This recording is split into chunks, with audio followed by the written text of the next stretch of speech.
form died, he is symbolically reborn, and his spirit lives on in the second incarnation of the bull child. Only this time his mother Hathor, or Ishtar, has replaced the missing phallus with a golden one.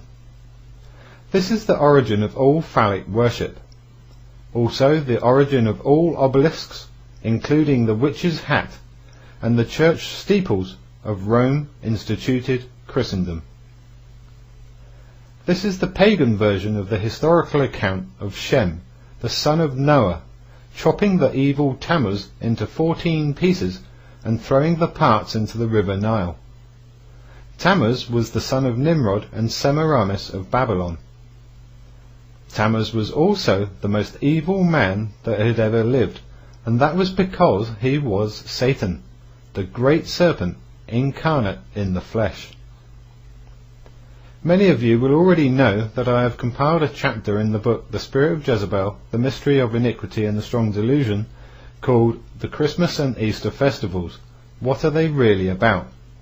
And so I won't beat about the bush, or sacred forest, here.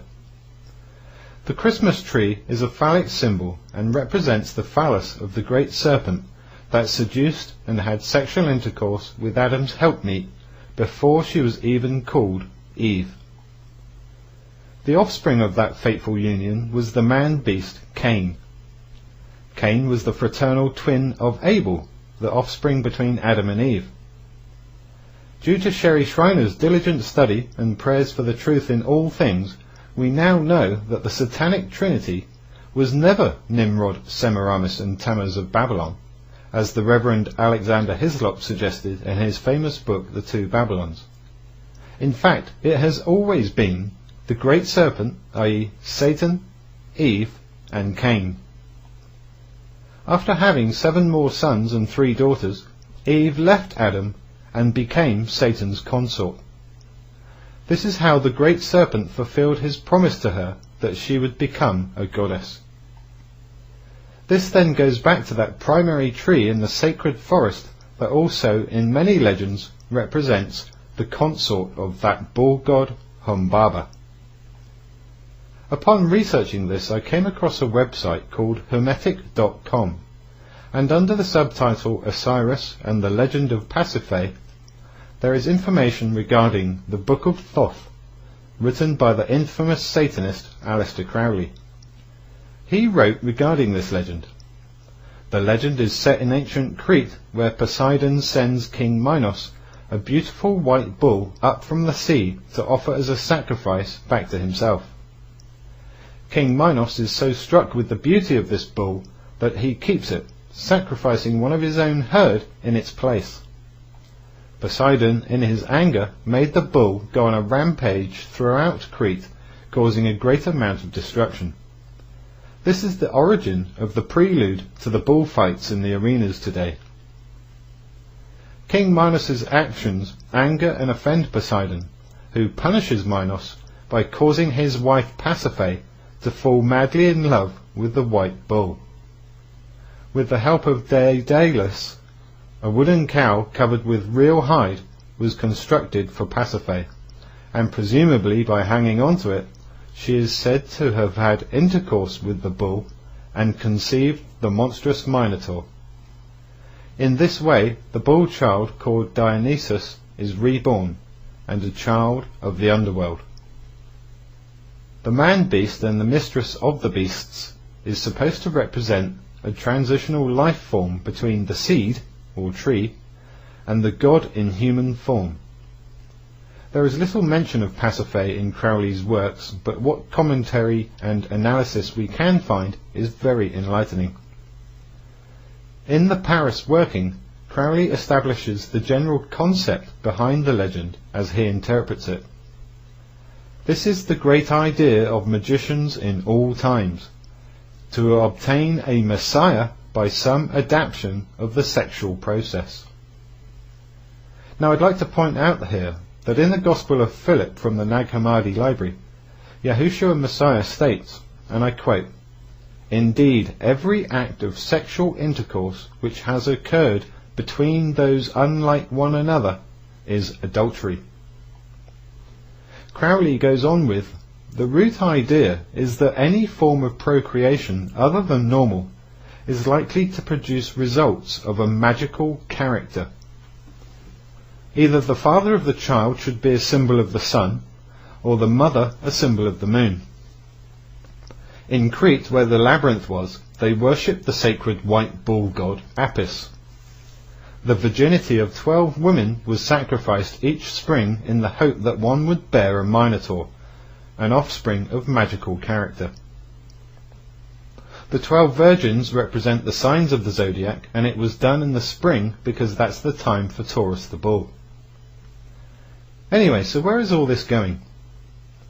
Anyone educated in the basics of these things knows that it all boils down to disguised satanic ritual. All of it is done in remembrance, praise and honour of the satanic trinity. Anyone who calls themselves pagan will not agree, of course. It's called selective listening or selective study, and all that does is limit our knowledge of the truth. Much like Christians who refuse to read anything but their 66 books of the Bible. A blind faith is a useless faith. Now remember that the sacred white bull in all the legends came up from the sea. This is also familiar in Irish legend. Crowley further writes of Egyptian legends and how the beast and a scarlet woman are the same as in the legend of Pasiphae. They are identified with the sun and the moon in the Book of Law, or the Book of the Law. One excerpt from that book is, "Now ye shall know that the chosen priest and apostle of infinite space is the prince priest, the beast. And in his woman, called the scarlet woman, all power is given. They shall gather my children into their fold, they shall bring the glory of the stars into the hearts of men." Now we are reaching crunch point. As I made my way around the Houses of Parliament, I came across the gateway to a mostly hidden garden. The gate sign said something like, "Entrance of the Black Rod." The Black Rod, as many may know, is the sovereign's representative to the government. I continued on walking the length of the hidden garden, and around to the rear where the only thing separating the garden from the Docklands water was a thick stone wall. So the garden finishes up very close to the water. As I gazed through the garden's heavy metal bars that were lined with CCTV cameras, I could not believe what I was seeing. And so I took a picture with my mobile phone. Now, with this very brief background concerning this legend, we can now decipher the meaning of what I believe I was led to find in that secret garden. As you can see, at the rear of this hidden garden, and within 5 feet of the water, we have a wooden young horned white bull, and it is even dressed in a crimson or scarlet robe. It is obviously placed at the water's edge to represent the bull child Dionysus and the sacred bull that Poseidon brought forth from the water. This also, of course, represents Semiramis's gathering of the body parts back and making some kind of golem. Not only that, but this beast god is standing guard in the very clear entranceway to that garden. The garden represents the garden in Eden. The tree represents the tree of the knowledge of good and evil, or knowing right from wrong.